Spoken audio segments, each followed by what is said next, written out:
Hello everyone, this is Manish Singh, your growth partner.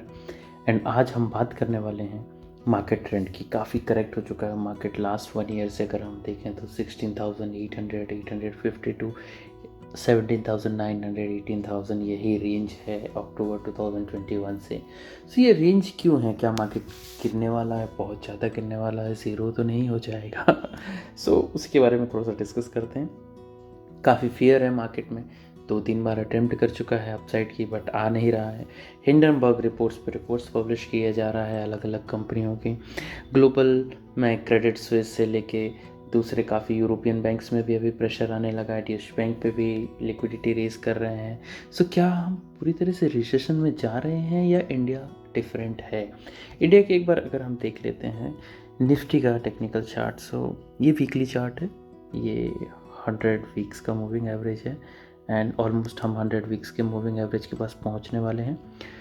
25 weeks के moving average पे जब market गया है काफ़ी सपोर्ट लिया है, लेकिन इतनी नेगेटिव न्यूज़ आ गई कि वो सपोर्ट टूट गया। तो जब तक एक बहुत ही डेंजर जैसे एटॉमिक बम ब्लास्ट या फिर कुछ 3-4 बैंक और डिफ़ॉल्ट हो जाएं, वैसी न्यूज़ नहीं आती है, तो यहाँ पे ये सपोर्ट ले सकता है। ये एक्सपेक्टेड है मार्केट में। नेक्स्ट आरएसआई एक ओवरसोल्ड जोन पे जा रहा है धीरे धीरे। एमएसीटी भी लगभग ज़ीरो पे आ रहा है। सो इसको एक एक हमारा मेन पार्ट ये है क्योंकि 200 वीक्स का मूविंग एवरेज बहुत नीचे है। ये 15,000 के आसपास आ जाएगा तब तक, या फिर 14,800 के आसपास। ये बहुत नीचे है, बट वो हम अभी एक्सपेक्ट नहीं कर सकते। इतना ज़्यादा पैनिक नहीं है मार्केट में। हम ये एक्सपेक्ट कर सकते हैं कि 100 वीक्स मूविंग एवरेज से सपोर्ट ले सकता है अगर लिया तो। ओवरऑल ऊपर से जो सेलिंग जोन था, जैसे आरएसआई यहीं पे मार्केट का इंडिकेट कर दिया था कि हम सेलिंग के लिए तैयार हैं। अब हमारा मोमेंटम बिगड़ रहा है। अब हम तो वहाँ से काफ़ी करेक्ट हो चुका है। सो आगे का देखते हैं।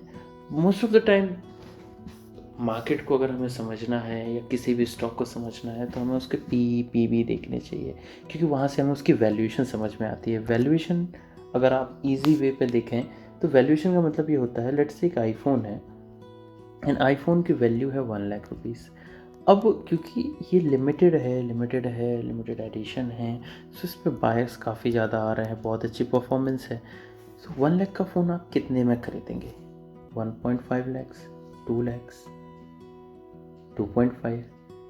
अब 2.5 के ऊपर की अगर डिमांड अगर आप देखें तो फिर बहुत ज़्यादा डिमांड हो जाती है, क्योंकि इसकी जो वर्थ तो 1 लाख की है, 2.5 गुना तक ले लें। लेकिन अगर यहीं पे ये 5 लैक्स पे मिलेगा तो क्या आप लेंगे इसको?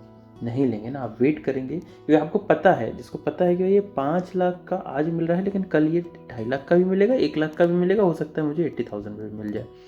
तो यही चीज़ें price to book value P ratio हमें बताते हैं इसकी रियल में प्राइस टू इक्विटी वैल्यूएशन क्या है। निफ्टी को अगर पी देखें तो हम ये एक ऑसिलेट करता है। ये ऑसिलेट करता है एक रेंज पे। ये जो पिंक कलर का है ये ऑसिलेट कर रहा है। सो जब जब हमारा पी 28 के आसपास आता है, 28 से ऊपर जाता है, तो वहाँ से मार्केट करेक्ट होता है। जब जब पी लेस देन 20 जाता है तो वहाँ से मार्केट बाय आता है। ये सिनेरियो आपको देखना है। सो आप इसको हम ये देखिए, ये 2008 का सिनेरियो है। 28 पे निफ्टी का पी गया था और फिर ये 2009 पे 18 पे आ गया था। तो जब ये आया था मार्केट काफ़ी फॉल हो गया था। सिमिलरली यहाँ पे अगर आप देखें तो ये 28 के आसपास 28-29 आ गया था हमारा निफ्टी का पी। ये आ गया था हमारा 2019 पे एंड देन करेक्ट हो चुका था 2020 तक। यहाँ पे फिर आ गया था ये 1820 पे। तो ये जो 1820 पे आया था, यहाँ से आप देखिए बहुत अच्छी ज़बरदस्त बाइंग आई थी। अब बाइंग एक्चुअली में तो लॉकडाउन था पूरे वर्ल्ड में, बाइंग आ गई, इतनी बाइंग आई इंडिया की डिमांड पे, इंडिया के ऊपर इतनी बाइंग आई कि आप देखिए ये जो निफ्टी था ये जो करेक्ट होके 8,000 7,600 तक आ गया था, 8,000, ये कहाँ पे चला गया आपका 18,000 पे। 18,000 फिर जब ये टच हो गया तो 18,000 पे जाने के बाद जो हमारा पी है ये 40 पे आ गया। 28 से सेलिंग आ जाती है, फिर तो ये 40 आ गया था। तो कभी भी मार्केट वन डायरेक्शन में रॉकेट बन के नहीं चलता। ये आपने कुछ खा लिया है, ज़्यादा खा लिया, तो अब उसको पहले डाइजेस्ट करेंगे, है ना। सो एक्यूमुलेशन, डिस्ट्रीब्यूशन, ये स्टेज अगर आप देखेंगे तो एक्यूमुलेशन स्टेज खत्म होता है तो फिर डिस्ट्रीब्यूशन के भी आता है, प्रॉफिट बुकिंग भी होती है। सो ये जो जोन था, ये जो इतना टाइम ले रहा है मार्केट, ये कूल ऑफ पीरियड है कि जो हमारा पी था, जो पी हमारा 40 चला गया था, ये एटलीस्ट 20 तक आ जाए। एंड ऑलमोस्ट अगर आप देखें तो ये 20 आ चुका है। एक बार 20 आया, बाइंग आई, बट फिर से थोड़ा सा नेगेटिव न्यूज़ आई, रेजिस्टेंस आया। तो ये कभी भी कोई भी जो ट्रेंड होते हैं, एक बार ब्रेकआउट होने के बाद एक कंफर्मेशन ज़रूर देते हैं बाइंग का या सेलिंग का, है ना। ऐसे ही यहाँ पे पी का कंफर्मेशन आ रहा है, सिर्फ पी पे हम बैट कर रहे हैं। अगर आप लॉन्ग टर्म इन्वेस्टर हैं तो इक्विटी में इन्वेस्टमेंट करने का अब टाइम स्टार्ट हो रहा है as per this chart. Let's check price to book value. Price to book value भी अगर फंडामेंटली देखें तो ये कितने टाइम्स पर ट्रेड हो रहा है। तो इस पे भी ये जो ग्रीन वाली लाइन है ना, ये इस पे ग्रीन वाली लाइन, ये आपका आप पीबी के है, ठीक है। पिंक वाली लाइन इस पे निफ्टी की है। तो Nifty as it is, Nifty का चार्ट हम देख चुके हैं। लेकिन अगर हम पीबी का चार्ट देखें, 2008 में भी ये 5 टाइम्स पर ट्रेड करने लगे थे। 5 टाइम्स पर ट्रेड करने लगा था मार्केट, तो करेक्ट हो गया। करेक्ट होने के बाद जैसे ही 2.4 टाइम्स या 2.4 to 3 टाइम्स पर ट्रेड होता है, तो क्योंकि हमें सस्ता मिल रहा है, 1 लाख का आईफोन 2-2.5 लाख 3 लाख तक मिल रहा है, तो लोग अफोर्ड कर ले रहे हैं, चलेगा। लेकिन अगर 5 लाख पे है तो भाई बेच दो, उस पर प्रॉफिट बुक कर लो, क्योंकि हमें पता है कि ये आ जाएगा। मार्केट है, मार्केट में भाव भगवान है, वो सभी चीज़ें सही करके दे देता है। जब बुलिश हो तो प्रॉफिट बुक करते चलना चाहिए, जब बेयरिश हो तो इक्विटी में एंट्री करते जाना चाहिए, बस फंडामेंटली स्ट्रॉन्ग स्टॉक में। सेम सिनेरियो अगर आप देख लें, सो ये 2019-20 में भी हुआ था कि ये 5 टाइम्स पर ट्रेड होने लगा था। तो 5 टाइम्स पर ट्रेड होने के बाद ये आपको तो काफ़ी करेक्ट हो गया था मार्केट, है ना। और जब ये 2.4 पे आया है तो वापस बहुत तेज बाइंग आई है। डेफिनेटली अभी ये उतना करेक्ट नहीं हुआ है, ऑलमोस्ट 2.83 के आसपास पर ट्रेड कर रहा है।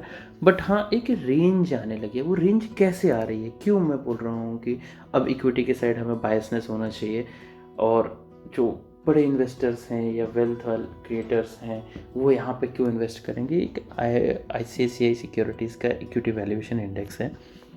इनका एक क्लियर फंडा है कि ग्रीन जोन में हमें एग्रेसिवली इन्वेस्ट करना है इक्विटी में, लाइट ग्रीन में स्टार्ट कर देना है इक्विटी इन्वेस्टमेंट, यहाँ पे हमें न्यूट्रल रहना है, यहाँ हमें डेप्थ में इंक्रीज़ करना है और प्रॉफिट बुकिंग करनी है, और यहाँ पे बहुत ज़्यादा एग्रेसिवली प्रॉफिट बुकिंग करनी है। इस पे भी हम सेम चार्ट अप्लाई करते हैं 2005 से। जब 2008 आया था, ये रेड जोन पे आया था, इन्होंने प्रॉफिट बुक किया।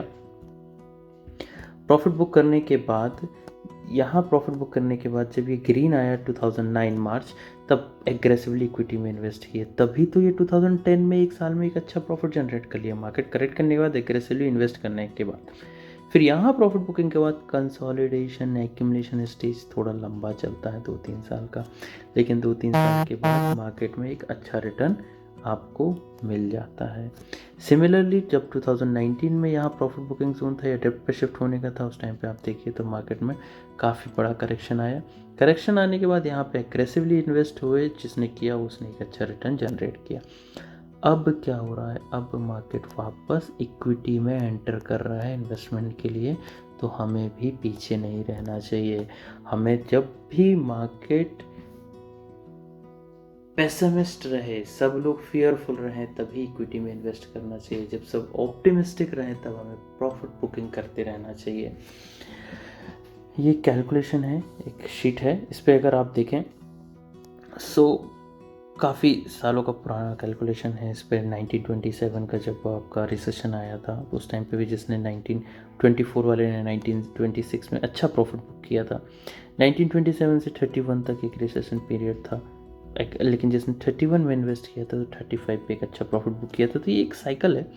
इस साइकिल में हम उतना पीरियड 1945 का जोन था स्ट्रीम जब आपका पैनिक रहता है, जो हमारा 2019 में आया था, जो 2035 में फिर आएगा। बट अभी 2019 से 35 मतलब 36 लगभग 16 ईयर्स हैं। 16 में 4 ईयर्स 3 ईयर्स निकल गए हैं। तो अभी हम